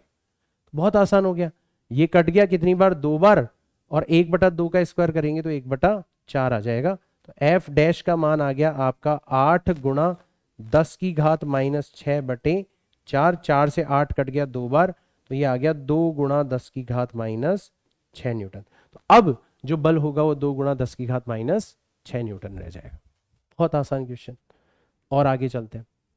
दो धन आवेश हैं जो कि परस्पर 0.3 मीटर की दूरी पर स्थित है, एक दूसरे को 2.4 न्यूटन के बल से प्रतिकर्षित करते हैं। ठीक है, यदि दोनों आवेशों का योग 10 माइक्रोकूलाम हो तो बताओ उनका अलग अलग मान कितना होगा। तो देखो थोड़ा अच्छा क्वेश्चन है, इसमें थोड़ी आपको कैलकुलेशन करनी पड़ेगी। तो दो धन आवेश है, ठीक है, Q1 Q2 ले लेते हैं अपन। ठीक है, तो 0.03 मीटर, तो बल हमें कितना दे रखा है, K Q1 Q2 बटे दूरी का स्क्वायर। तो बल हमें कितना दे रखा है, 2.4 न्यूटन दे रखा है। K का मान कितना होता है, 9 गुणा 10 की घात 9 होता है। हमें Q1 का मान नहीं पता, हमें Q2 का मान नहीं पता, डिवाइडेड बाय दोनों के बीच की दूरी। तो दूरी कितनी है, 0.3, उसका स्क्वायर करेंगे तो ये हो जाएगी 0.09। तो यहां से हमें Q1 Q2 का मान मिल गया कि Q1 Q2 का मान कितना होना चाहिए। तो ये हो जाएगा 2.4 गुणा 0.09 बटे 9 गुणा 10 की घात 9। तो यहां पर देखो डेसिमल हटाओगे तो यहां पर आपको क्या करना पड़ेगा, 100 से गुणा करना पड़ेगा, फिर पूरे 9 से 9 कट जाएगा। तो अल्टीमेटली ये आ जाएगा Q1 एवं Q2 के गुणनफल का मान आ जाएगा 2.4 गुणा 9 और 2 11, ऊपर ले जाओगे तो 10 की घात -11, इतना आ जाएगा। अब एक तो तरीका क्या है, अगर मान लो ये ऑब्जेक्टिव क्वेश्चन होता तो तुम आंसर चेक कर लेते कि कौन से ऑप्शन में दोनों का गुणनफल इतना आ रहा है। अभी हमें पूरा सॉल्व करना है सब्जेक्टिव क्वेश्चन। तो एक तो चीज हमारे पास में ये आ गई। ठीक है, Q1 Q2 का मान कितना हो गया, इतना हो गया। अब आगे चलते हैं, दोनों का योग हमें कितना दे रखा है, Q1 प्लस Q2 हमें कितना दे रखा है, ये हमें दे रखा है 10 माइक्रोकूलाम। 10 माइक्रोकूलाम, माइक्रो का मतलब कितना हो गया, 10 इंटू 10 की घात -6 कूलाम। तो दो समीकरण आ गए हमारे पास में, दो समीकरण आ गए हमारे पास में। इन दोनों समीकरणों को हमें क्या करना है, हल करना है। इन दोनों समीकरणों को हमें हल करना है। कैसे हल करेंगे, किसी भी एक का मान उठा लो।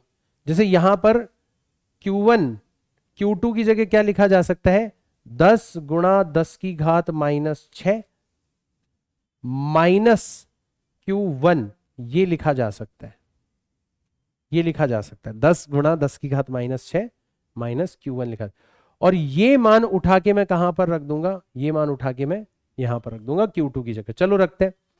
तो Q1 तो एज इट इज था ही, Q2 की जगह मैंने क्या रख दिया, 10 गुणा 10 की घात -6 माइनस का Q1, ये रख दिया मैंने Q2 की जगह। और कुल मिला के किसके बराबर हो जाएगा, 2.4 गुणा 10 की घात -11 के बराबर हो जाएगा। तो एक द्विघात समीकरण बन गया। देखो 10 गुणा 10 की घात -6 Q1 माइनस का Q1 का स्क्वायर, और ये हो जाएगा 2.4 गुणा 10 की घात -11। तो यहां पे थोड़ा सा इन सबको उधर ले जाएंगे तो Q1 का स्क्वायर हो गया धनात्मक, माइनस 10 गुणा 10 की घात -6, ये भी Q1 है, और ये हो जाएगा आपका प्लस 2.4 गुणा 10 की घात -11 इज इक्वल टू 0। ऐसे हम लोग इसको क्या कर सकते हैं, सॉल्व कर सकते हैं। तो अब नोटिस करो कि अच्छा इसको भी तुम चाहो ना तो 2.4 गुणा 10 की घात -11 है, पॉइंट हटाओगे तो नीचे 10 चला जाएगा। तो इसको तुम चाहो तो 24 गुणा 10 की घात 12 लिख सकते हो। इसको तुम चाहो तो 24 गुणा 10 की घात क्या लिख सकते हो, 12 लिख सकते हो। अब ये हमारा द्विघात समीकरण बन गया और इसको हमें क्या करना है, हल करना है। हल करना बेहद आसान है। हमें बीच वाली चीज को तोड़ना है। तो 10 को हमें दो हिस्सों में तोड़ना है जिनका गुणनफल 24 हो, जिनका गुणनफल 24 हो, 6 और 4।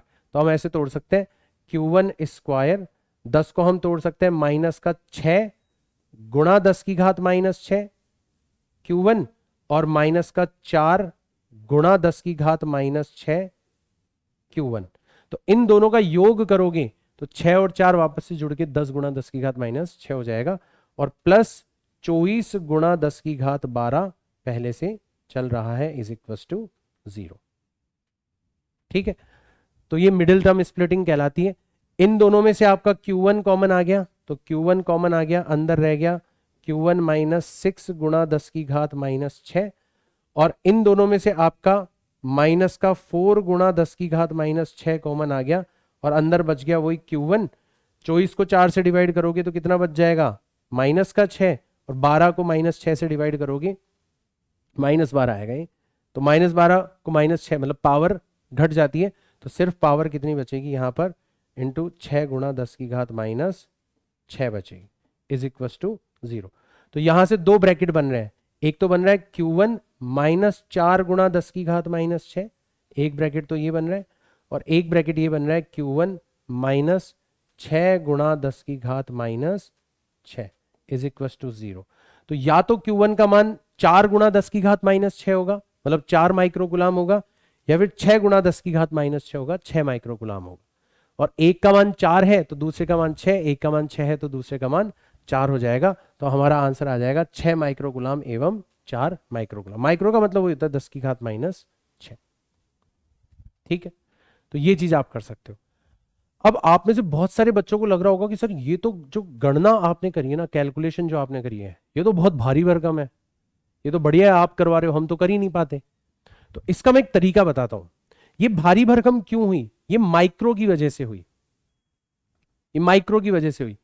अगर मान लो हम Q1 माइक्रोकुलाम में ही ले लेते, Q1 माइक्रोकुलाम हम ऐसे ले लेते कि पहला आवेश कितना है, हम ऐसे ले लेते पहला आवेश कितना है Q1 माइक्रोकुलाम, मतलब Q1 गुणा 10 की घात माइनस 6 कुलाम, और हम ऐसे ले लेते कि दूसरा आवेश कितना है, यह है Q2 माइक्रोकुलाम, क्योंकि हमें डायरेक्ट आंसर माइक्रोकुलाम में चाहिए था, मतलब Q2 गुणा 10 की घात माइनस 6 कुलाम। अगर हम ऐसा ले लेते तो चीजें बहुत आसान हो जाती। देखो कैसे हो जाती, फिर यहां पर Q1 Q2 का जो प्रोडक्ट होता, मतलब इन दोनों का जो गुणनफल होता, उसमें अपने आप क्या आ जाता, 10 की घात माइनस 12 आ जाता, अपने आप आ जाता। ठीक है, और 10 की घात माइनस 12 आता तो यहां पर नीचे चला जाता 10 की घात माइनस 12। ठीक है भाई, इसको ले जाते नीचे तो नीचे चला जाता, और ये देखो 9 10 11, और यहां पर माइनस 12, लड़ाई होती तो माइनस 1 बचता, ऊपर चला जाता। तो इस तरीके से आप देखते कि यहां पे सिर्फ और सिर्फ कितना बचता, पूरा ही कट जाता, पूरा ही कट जाता। ये डेसिमल हटाते तो नीचे 10 लगता, 10 से 10 की पावर 9 से और 100 से, ये कुल मिला के 12 हो जाती, 10 की घात माइनस 12 कट जाता। तो सिर्फ क्या बचता है यहां पर, सिर्फ बचता है यहां पर 24, सिर्फ बचता है यहां पर 24, सिर्फ बचता है यहां पर 24। और Q1 और Q2 का योग कितना था, 10 की घात माइनस 6, तो Q1 की जगह ये रखते 10 की घात माइनस 6, Q2 की जगह ये रखते, तो 10 की घात माइनस 6 कट जाता, तो हमें इसको लगाने की जरूरत ही नहीं होती, हमें इसको लगाने की जरूरत ही नहीं होती, ये भी लगाने की जरूरत नहीं होती। और यहां पर हमें इसको सिर्फ और सिर्फ सिंपली क्या लिखना होता, हमें ऐसे लिखना होता, हमें ऐसे लिखना होता कि Q2 जो हो जाएगा वो हो जाएगा 10 माइनस Q1, 10 माइनस Q1। भाई पहले आवेश की जगह तुम क्या रखते, पहले आवेश की जगह तुम रखते ऐसे लिखते तुम इसको, तुम्हें यही तो कहा गया ना कि दोनों का योग, तो पहले आवेश की जगह तुमने माना कितना, Q1 गुणा 10 की घात माइनस 6, दूसरे आवेश की जगह माना तुमने Q2 गुणा 10 की घात माइनस 6, और इनका योग है 10 माइक्रोकुलाम, मतलब 10 गुणा 10 की घात माइनस 6, तो 10 की घात माइनस 6 तो कट जाता, तो Q1 प्लस Q2 किसके बराबर आ जाता, 10, यानी कि Q2 किसके बराबर आ जाता, 10 माइनस Q1, और फिर ये अपन यहां पर रखते। तो इससे फायदा क्या होता कि ये जो पावर्स है ना जो हमें कंफ्यूज कर रही है, ये हट जाती सारी, इधर भी हट जाती, इधर भी हट जाती, सिर्फ 24 रह जाता, सिर्फ 24 रह जाता। ठीक है, तो ये पावर्स का जो खेल चल रहा है ये हट जाता हमारी जिंदगी से, तो थोड़ी चीजें और आसान हो जाती। ठीक है, 10 गुणा Q1 रह जाता है, ये सब पावर्स हट जाएंगी, 10 गुणा Q1। तो कुल मिला के ऐसी इक्वेशन बन जाती है आपकी। तो यहां पर सिर्फ 10 गुणा Q1 आता और यहां पर सिर्फ कितना आता, 24 आता। और अब फिर इसको सॉल्व करना बहुत आसान होता है तुम्हारे लिए। ठीक है, तो ये पावर्स आप हटा सकते हो, ये पावर्स सारी जगह से हट जाएगी। तो यहां से भी हट गई, यहां से भी हट गई, यहां से भी हट गई, इधर से भी हट गई, इधर से भी हट गई, यहां से भी हट गई पावर्स। ठीक है, यहां पर भी हट गया और यहां पर भी हट गया पावर। तो अपने आप ही Q1 का मान 4 आ जाता, मतलब 4 माइक्रो कुलाम, और Q2 का मान कितना आ जाता, 6 माइक्रो कुलाम, ऐसे आ जाता आपका मान। तो ये थोड़ा गणना को आसान बनाने का तरीका है, आप दोनों तरीके से कर सकते हो, बट थोड़ा क्वेश्चन ऐसा है तो मुझे बताना है कि आपको कई बार जब चीजें परेशान कर रही हो ना, तो उनको शुरू में ही निपटाने की कोशिश करा कर। थोड़ा अगर आपको इस सवाल को दोबारा भी देखने की जरूरत पड़े ना, तो एक बार देखना जरूर। नेक्स्ट क्वेश्चन पर चलते हैं। +2 माइक्रोकुलाम और +8 माइक्रोकुलाम के दो बिंदु आवेश परस्पर 16 न्यूटन के बल से प्रतिकर्षित कर रहे हैं एक दूसरे को। तो केस नंबर 1 जो बन रहा है, उसमें पहला आवेश है +2 और दूसरा आवेश है +8। कितनी दूरी पर है हमें नहीं पता, तो हम r दूरी मान लेते हैं। तो जो बल है वो हो जाएगा k गुणा +2 गुणा +8 बटा दूरी का स्क्वायर। अब यदि इन आवेशों में से प्रत्येक को -4 माइक्रोकुलाम का आवेश दे दिया जाए, तो इसको -4 दे देंगे तो हमारा केस नंबर 2 क्या बन जाएगा। जैसे इसको -4 देंगे तो +2 और -4 मतलब -2 रह जाएगा, और जैसे इसको -4 देंगे तो ये कितना रह जाएगा, 8 में से -4 तो सिर्फ +4 रह गया। हाँ, दूरी अभी भी कितनी है, दूरी अभी भी r है। ये तो कह रखा है यदि इन आवेशों में से प्रत्येक को -4 माइक्रोकुलाम का आवेश और दिया जाए तो अब बल कितना होगा, तो निकाल लेंगे। अब बल हो जाएगा आपका F' बराबर k गुणा -2। अब मैं माइनस चिन्ह क्यों नहीं लगा रहा, क्योंकि मैं परिमाण निकाल रहा हूं। अगर लिखना चाहूं तो मैं खुद लिख सकता हूं कि एक नेगेटिव है एक पॉजिटिव है, तो आकर्षण होगा। अभी मैं सिर्फ बल का परिमाण निकाल के दे रहा हूं। तो k गुणा 2 गुणा 4 बटे दूरी का स्क्वायर मतलब r²। तो देखो यहां पर था 16 k बटे r², और यहां पर आ रहा है 8 k बटे r², मतलब पहले जो बल लग रहा था उसकी तुलना में आधा हो गया बल, F/2। और पहले बल कितना था, पहले बल था हमारा 16 न्यूटन, पहले बल था 16 न्यूटन। तो अब हो जाएगा 16/2 मतलब 8 न्यूटन हो जाएगा। तो 8 न्यूटन का आकर्षण बल यहां पर लगने लगेगा। पहला आंसर आप सभी लोगों का आ गया होगा। यदि प्रत्येक को -2 माइक्रोकुलाम का आवेश दिया जाए तो बल कितना होगा। अब देखो जैसे इसको -2 दोगे तो ये उदासीन हो जाएगा, और एक उदासीन बिंदु और एक आवेशित वस्तु के बीच में आदर्श अवस्था में कोई भी बल नहीं लगता, तो आपका बल कितना हो जाएगा, 0 हो जाएगा, है ना। दोनों प्रकार के क्वेश्चन आप कर सकते हो। 5 × 10⁻⁻19 कुलाम, 20 × 10⁻⁻19 कुलाम के दो बिंदु आवेश परस्पर 2 मीटर की दूरी पर है। उनको मिलाने वाली रेखा के किस बिंदु पर वैद्युत क्षेत्र 0 है। तो हमने अभी अभी देखा था कि जो उदासीन बिंदु होता है उसकी दूरी अपन कैसे निकालते हैं, पहले आवेश से अगर निकालें तो उदासीन बिंदु की जो दूरी है, अभी अभी मैंने फॉर्मूला भी बताया था आपको, x जो है वो कैसे निकालते हैं, जिस आवेश से दूरी निकालनी है उसका रूट ऊपर, दोनों के रूट्स का योग नीचे, ठीक है, गुणा दूरी कितनी हो जाएगी, r। ठीक है, एक सेकंड, मैंने कहीं गलती तो नहीं करी, पहले मैंने आपको बताया था एक जगह आया था ये, मैंने कहीं स्क्वायर तो नहीं लगा दिया, कहाँ चला गया सवाल।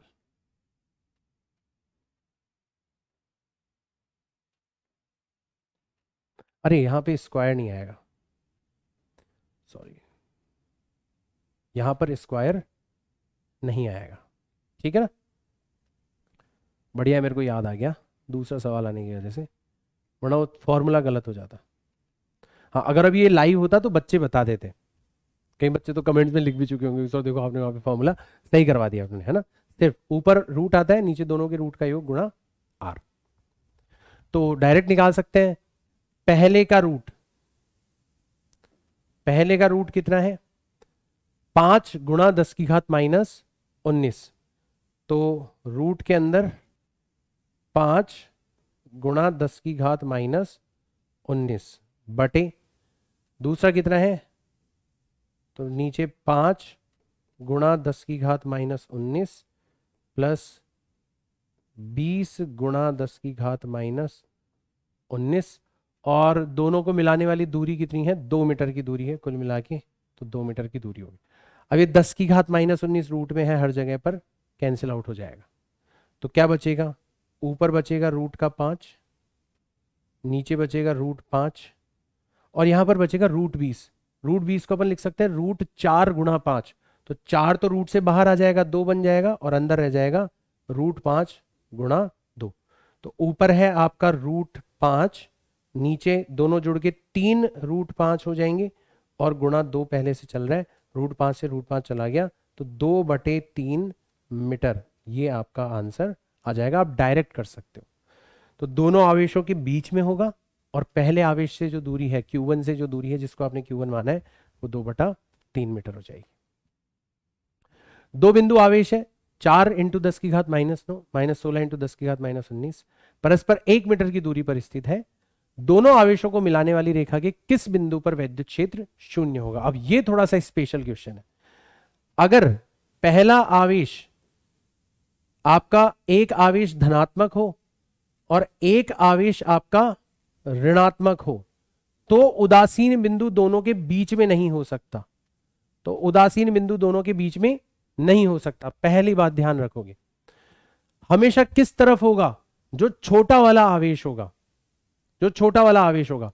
तो ये तो है आपका 4 गुणा 10 की घात माइनस 9 कूलाम, और ये है माइनस 16 गुणा 10 की घात माइनस 9 कूलाम।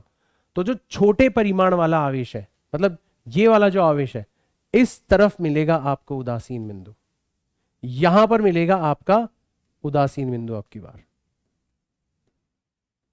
जब दोनों समान आवेश होते हैं तब तो बीच में मिलता है, और जब दोनों समान नहीं होते तब कहां पर मिलता है? बाहर की तरफ मिलता है। सर कितनी दूरी पर होगा ये दूरी x जो है ये कितनी हो जाएगी? अब यहां पर एक खुशकिस्मती है तुम्हारी कि फॉर्मूला नया नहीं है, फॉर्मूला अभी भी वैसा का वैसा यूज किया जा सकता है। रूट ऑफ, कहां से दूरी निकाल रहे हैं अपन? Q1 से। तो रूट ऑफ Q1 बटे बड़े वाले आवेश का रूट पहले लिखना है, माइनस छोटे वाले आवेश का रूट बाद में लिखना है, गुणा दूरी r। खत्म। तो बस यहां पर माइनस चिन्ह आ गया, बाकी फॉर्मूला लगभग वैसा का वैसा ही है। तो पहले छोटे वाले आवेश को लिखेंगे अपन, तो 4 गुणा 10 की घात माइनस 9, ये रूट के अंदर रह गया, नीचे आ जाएगा 16।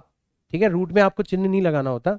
16 गुणा 10 की घात माइनस 9 इसका रूट लेना है, और माइनस 4 गुणा 10 की घात माइनस 9 इसका रूट लेना है, गुणा r। इसीलिए मैं बोलता हूं हर सेशन आपको अटेंड करना चाहिए, क्योंकि कुछ बातें सिर्फ सवालों के माध्यम से ही सिखाई जा सकती है। ठीक है, तो x का मान कितना आ जाएगा? ये 10 की घात माइनस 9 का रूट, 10 की घात माइनस 9 का रूट, 10 की घात माइनस 9 का रूट कॉमन आके कैंसिल आउट हो जाएगा। 4 का रूट कितना होता है? 2। 16 का रूट कितना होता है? 4। 4 का रूट कितना होता है? 2। गुणा दूरी कितनी हो जाएगी आपकी? r कितना दे रखा है? 1 मीटर दे रखा है। अब ऊपर भी 2 है, नीचे भी 2 रह गया, गुणा 1 मीटर।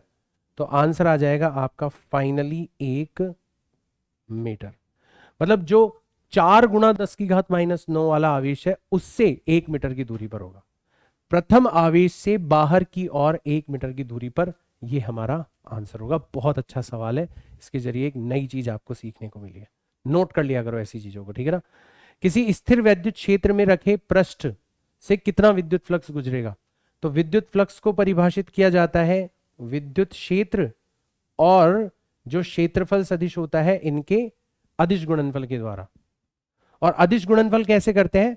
आई कैप के गुणांक को आई कैप के गुणांक से, जे कैप के गुणांक को जे कैप के गुणांक से, और के कैप के गुणांक को के कैप के गुणांक से मल्टीप्लाई कर देंगे। तो इधर आई कैप का गुणांक कितना है? 2, इधर है ही नहीं, इसका मतलब 0।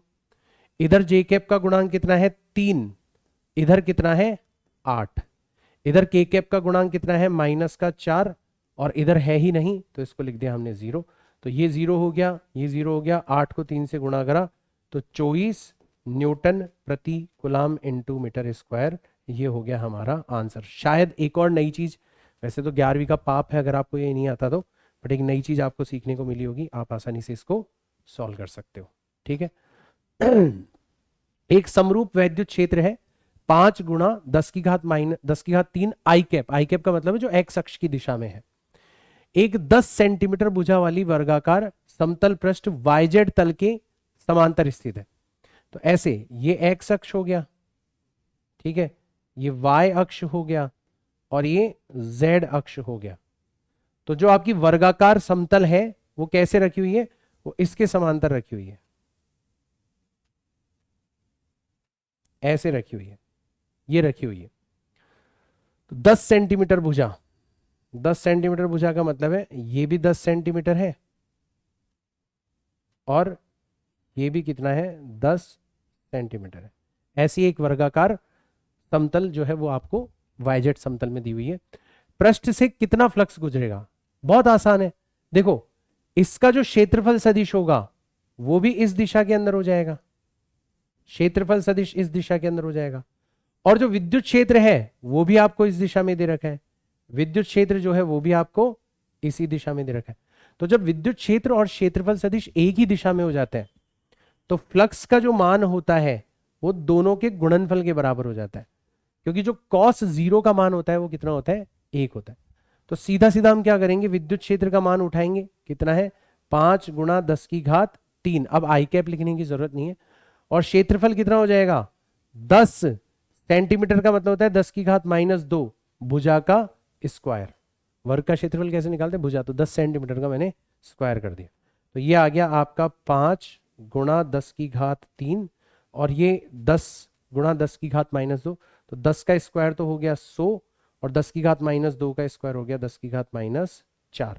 3 और -4 में लड़ाई हुई, -1 बचा, उसको नीचे भेजेंगे वो भी 100 को काट देगा, तो सिर्फ कितना बचेगा आपका यहाँ पर 50 न्यूटन प्रति कूलाम इनटू मीटर स्क्वायर, ये आपका आंसर हो जाएगा। ठीक। अब देखो यदि पृष्ठ का तल एक्स अक्ष की दिशा से कितना कोण बनाए, 30 डिग्री का कोण बनाए, पृष्ठ का तल जो है वो एक्स अक्ष की दिशा से कितना कोण बनाने लग जाए 30, तल बना रहा है 30 डिग्री का कोण, ध्यान रखना बेटा, तल बना रहा है, ठीक है, ऐसा ऐसा केस हो रहा है आपका।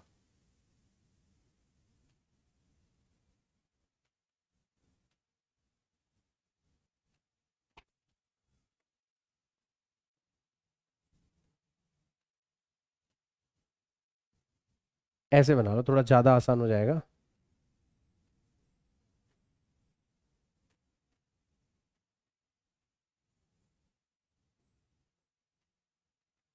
ऐसा है आपकी बार कि अब की बार जो समतल है वो एक्स अक्ष से कितने डिग्री का कोण बना रहा है 30 डिग्री, मतलब ये वाला जो कोण है समतल का, ये वाला कोण कितना है 30 डिग्री है। तो इसके लंबवत जो होगा क्षेत्रफल सदिश जो होगा, क्षेत्रफल सदिश जो होगा वो एक्स अक्ष की दिशा से कितना कोण बनाएगा, वो बनाएगा 60 डिग्री। ऐसा सवाल मैंने क्लास में भी करवाया था। समतल जो है वो एक्स अक्ष से 30 डिग्री पर है, तो समतल का जो क्षेत्रफल सदिश होगा वो एक्स अक्ष से कितना हो जाएगा 60 डिग्री पर हो जाएगा। तो अब की बार, तो ये तो आपका केस नंबर 1 था और ये आपका केस नंबर 2 है। अब की बार जो फ्लक्स होगा वो हो जाएगा E जो कि एक्स अक्ष की दिशा में है, A जो कि हम निकाल लेंगे, और एक्स अक्ष की दिशा और A के बीच में कोण कितना है 60, तो हम यहां पे लिखेंगे cos 60 डिग्री। E का मान है 5 गुणा 10⁻³ A का मान है 10 गुणा 10⁻² का स्क्वायर, तो ये हमने निकाला था 50 था, और cos 60 का मान कितना होता है 1/2, तो इसका मान हमने निकाला था 50, तो 50 गुणा 1/2, 2 से 50 कट गया, कितना आंसर आ गया 25 न्यूटन प्रति कूलाम इनटू मीटर स्क्वायर। इतना आपका फ्लक्स गुजरा। अच्छा सवाल है, अच्छा सवाल है, ठीक है। खासकर दूसरा सवाल जो है वो आपसे बहुत अच्छे तरीके से, बहुत सतर्कता पूर्वक करने की हिदायत दी जाती है, right. Plus 5 into 10⁻⁷ minus 5 into 10⁻⁷ के दो बिंदु आवेशों के बीच की दूरी 1 सेंटीमीटर है, ठीक है। इन आवेशों से बने द्विध्रुव, बन रहा है द्विध्रुव, एक धनात्मक है एक ऋणात्मक है, दूरी भी बहुत कम है 1 सेंटीमीटर। अक्ष पर केंद्र से 50 सेंटीमीटर की दूरी पर स्थित बिंदु पर विद्युत क्षेत्र की तीव्रता ज्ञात करो।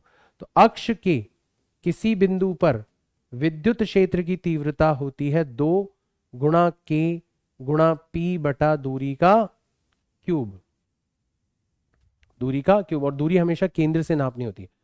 अब यहां पर P का मान कितना हो जाएगा, तो यहां पर P का मान हो जाएगा आवेश आवेश गुणा आवेशों के बीच की, आवेशों के बीच की दूरी। इसको ऐसे ही याद रखो, गलती नहीं करोगे, वरना बच्चे क्या करते हैं वो 2AQ वाला फॉर्मूला याद रखते हैं और गलती कर देते हैं, 2 से मल्टीप्लाई कर जाते हैं। तो यहाँ पे सीधा सीधा हमें आवेश कितने दे रखे हैं, कोई सा भी आवेश उठा लो, 5 गुणा 10⁻⁷ कूलाम, और आवेशों के बीच की दूरी कितनी दे रखी है 1 सेंटीमीटर, मतलब 1 गुणा 10⁻⁻2 मीटर। तो ये हो जाएगा आपका 5 गुणा 10⁻⁹ कूलाम इंटू मीटर। ये आपका द्विध्रुव आघूर्ण हो गया। बस अब तो सारा खेल आपके साथ में है। तो जिस बिंदु पर आपको विद्युत क्षेत्र पूछा गया है हम तैयार हैं उसको निकालने के लिए। 2 गुणा के का मान कितना होता है 9 गुणा 10⁻9 होता है। पी का मान कितना है 5 गुणा 10⁻⁻9 है, बटे दूरी का क्यूब, तो 50 सेंटीमीटर, 50 सेंटीमीटर, सेंटीमीटर का मतलब होता है 10⁻⁻2, इसका हमें करना है क्यूब, इसका हमें करना है क्यूब। तो 10⁻9 से 10⁻⁻9 कट गया, ऊपर तो बच गया 2 गुणा 9 गुणा 5, और नीचे देखो 50 को 10⁻⁻2 से गुणा करेंगे ना, तो यहाँ पे सिर्फ 5 रह जाएगा और यहाँ पर 10⁻1 रह जाएगा। तो 5 का क्यूब तो कितना होता है 125 होता है, और 10⁻1 का क्यूब कितना हो जाएगा 10⁻3 हो जाएगा। ये 5 से कट गया कितनी बार 25 बार, ठीक है। तो ये आ जाएगा 9 इंटू 2 18 बटे 25 गुणा 10⁻3, और 18 बटे 25 को आप लिखोगे 6-7 बार चला गया, ठीक है। तो 0.7, 75 50 बचा, तो 0.72 इंटू 10⁻3, और 10⁻3 से मल्टीप्लाई करोगे तो 720 इतना न्यूटन प्रति कूलाम या वोल्ट इंटू मीटर आपका आंसर आ जाएगा। कैलकुलेशन आप और अच्छे से कर लेना, तो इस तरीके से आप इस क्वेश्चन को सॉल्व कर सकते हो। +1 और -1 कूलाम के दो बिंदु आवेश परस्पर 2 सेंटीमीटर की दूरी पर है, द्विध्रुव बन रहा है, सबको दिख गया। यह विद्युत द्विध्रुव 1 गुणा 10⁵5 वोल्ट प्रति मीटर के एक समान विद्युत क्षेत्र में स्थित है। तो एक समान विद्युत क्षेत्र में द्विध्रुव को रखने पर उस पर लगता है बल आघूर्ण। तो द्विध्रुव पर क्षेत्र के द्वारा लगने वाला अधिकतम बल युग्म ज्ञात करिए। तो बल युग्म या फिर कह लो बल आघूर्ण, दोनों समान ही चीज होती है। बल युग्म या कह लो बल आघूर्ण, दोनों समान ही चीज होती है। P into E into sine theta, ठीक है। तो P का मान कितना हो गया, P का मान हो गया आवेश, आवेश है 1 गुणा 10⁻⁻6 गुणा आवेशों के बीच की दूरी 2 सेंटीमीटर, 2 गुणा 10⁻2 मीटर, सेंटीमीटर को मीटर में कन्वर्ट कर दी। तो ये तो हो गया P का मान। E विद्युत क्षेत्र कितना है 1 गुणा 10⁵5 है, और हमें लेना है अधिकतम बल युग्म। तो बल युग्म अधिकतम कब होता है, जब आपका साइन थीटा अधिकतम हो, और साइन थीटा अधिकतम कब होगा, जब थीटा आपका हो जाए 90 डिग्री। साइन थीटा कितना हो जाता है, साइन थीटा हो जाता है आपका 1। ये होता है आपका अधिकतम बल युग्म का, ठीक है। तो साइन थीटा की जगह 1 रखेंगे, तो 1 रख दो और इसको सॉल्व कर लो, तो ये आ जाएगा आपका बाकी सबको गुणा किया 2 पावर्स -6 -2 माइनस का 8 5, तो 10⁻³ न्यूटन इंटू मीटर। 2 गुणा 10⁻³ न्यूटन इंटू मीटर, ये हमारा आंसर आ गया। प्लस सिग्मा 1 माइनस सिग्मा 2 पृष्ठ आवेश घनत्व वाली दो समांतर प्लेटों के बीच दूरी d है। प्लेटों के बीच विद्युत क्षेत्र की तीव्रता का मान, तो एक प्लेट जो है उसके ऊपर प्लस सिग्मा 1 आवेश है, तो इस बिंदु पर जो विद्युत क्षेत्र होगा वो प्लेट से दूर जाता हुआ होगा, कितना, सिग्मा 1 बटे 2 एप्सिलॉन नॉट। ठीक है, और एक प्लेट ये है, इसके ऊपर माइनस सिग्मा 2 आवेश है, तो इस बिंदु पर जो विद्युत क्षेत्र होगा वो प्लेट की तरफ आता हुआ होगा, परिमाण हो जाएगा उसका सिग्मा 2 बटे 2 एप्सिलॉन नॉट। परिमाण लिख रहे हैं, दिशा हमने बता दी, तो कुल विद्युत क्षेत्र जो होगा वो कितना हो जाएगा, क्योंकि दोनों एक ही दिशा में है तो दोनों जुड़ जाएंगे, सिग्मा 1 प्लस सिग्मा 2 बटे 2 एप्सिलॉन नॉट, यही हो जाएगा हमारा आंसर, सिग्मा 1 प्लस सिग्मा 2 बटे 2 एप्सिलॉन नॉट। ठीक है, वैद्युत फ्लक्स किसे कहते हैं, परिभाषा आप लिख ही दोगे। सिद्ध कीजिए कि किसी बंद पृष्ठ से गुजरने वाले नेट विद्युत फ्लक्स फाई उस पृष्ठ द्वारा परिबद्ध कुल आवेश Q का 1 बटा एप्सिलॉन नॉट गुना होता है, जहां पर एप्सिलॉन नॉट मुक्त आकाश की विद्युतशीलता है। तो मैंने एक डेरिवेशन करवाई थी आपको, जिसको मैंने नाम दिया था गाउस के नियम की, गाउस के नियम की उत्पत्ति, वो आपको यहां पर करनी है। इसको कई बार सवालों में ऐसे भी पूछा जाता है कि कूलाम के नियम के द्वारा, कूलाम के नियम के द्वारा गाउस के नियम की उत्पत्ति, गाउस के नियम की उत्पत्ति, ये भी कहा जाता है, इसको ये भी कहा जाता है। वो वाली डेरिवेशन आपको करके आनी है, हल्का हल्का याद दिला देता हूं। हम एक ऐसा बंद पृष्ठ ले लेंगे, ठीक है, इसके अंदर Q आवेश जो है वो भरा हुआ है, कोई भी एक बिंदु ले लेंगे अपन, जैसे ये वाला बिंदु ले लिया हमने, तो यहां पर जो क्षेत्रफल सदिश है वो तो इस दिशा के अंदर हो गया ds, और यहां से r दूरी पर जो विद्युत क्षेत्र होगा वो इस दिशा के अंदर हो गया, तो ये हो गया आपका E, दोनों के बीच में कोण हो गया थीटा। ठीक है, तो इस छोटे से अवयव से गुजरने वाला फ्लक्स मतलब फाई ds से गुजरने वाला फ्लक्स कितना हो जाएगा, तो विद्युत क्षेत्र तो हो गया K गुणा Q बटे R स्क्वायर, ये तो विद्युत क्षेत्र हो गया, गुणा क्षेत्रफल हो गया आपका ds गुणा कॉस थीटा, तो ये हो जाता है आपका K गुणा Q और ds कॉस थीटा बटे R स्क्वायर। मैंने डायरेक्ट बताया था, इसको याद रख लो, ये क्या हो जाता है आपका घन कोण हो जाता है, घन कोण हो जाता है। इसको अपन लिखते हैं डी ओमेगा, लिखने का तरीका है डी ओमेगा। ठीक है, तो फाई डी एस जो होगा इस अवयव से गुजरने वाला फ्लक्स हो जाएगा K into Q into D omega. पहले तो ये सिद्ध कर दो, फिर आपका कुल फ्लक्स जो होगा, फिर आपका कुल फ्लक्स जो होगा, ठीक है, यानी कि फाई वो ऐसे ही छोटे छोटे छोटे छोटे अवयवों से गुजरने वाले फ्लक्सों का योग होगा, और फिजिक्स में योग का मतलब होता है समाकलन, तो हमें समाकलन करना है ये छोटे छोटे अवयव से गुजरने वाले फ्लक्सों का। तो इसका मान कितना है, तो ये हो जाएगा समाकलन K गुणा Q गुणा डी ओमेगा, और अब फाई का मान देखो, K कांस्टेंट है, Q कांस्टेंट है, सिर्फ और सिर्फ क्या हो गया डी ओमेगा। तो बंद पृष्ठ से, बंद पृष्ठ से अंदर स्थित बिंदु पर, अंदर स्थित बिंदु पर कुल घन कोण कितना बनता है, कुल घन कोण कितना बनता है, तो ये चीज आपको याद रखनी है, 4 पाई स्टे रेडियन, 4 पाई स्टे रेडियन, स्टे रेडियन इसका मात्रक होता है। ठीक है, तो 4 पाई ध्यान रख लेना आप, तो बस रखो। तो फाई का मान हो जाएगा आपका K का मान होता है 1/4 पाई एप्सिलॉन नॉट, Q यहां पर रखा हुआ है, और इस समाकलन का मान बंद पृष्ठ के लिए अगर अंदर स्थित किसी बिंदु की बात कर रहे हैं तो कितना रखा जा सकता है 4 पाई, 4 पाई से 4 पाई कट गया तो आंसर आ गया Q बटे एप्सिलॉन नॉट।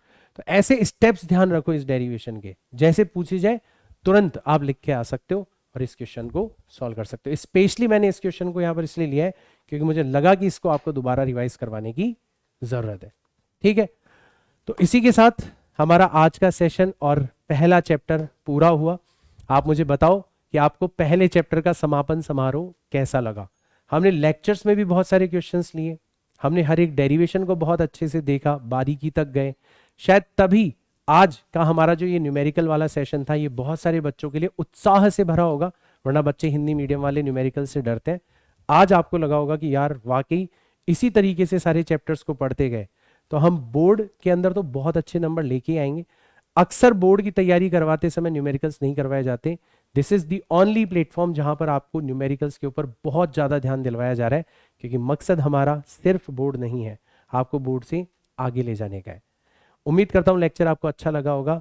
मिलता हूं मैं आपसे नेक्स्ट लेक्चर यानी कि नेक्स्ट चैप्टर के अंदर, और सभी बच्चों को आप इन्फॉर्म करना। तब तक के लिए tata bye bye, see you all in next class. जय हिंद।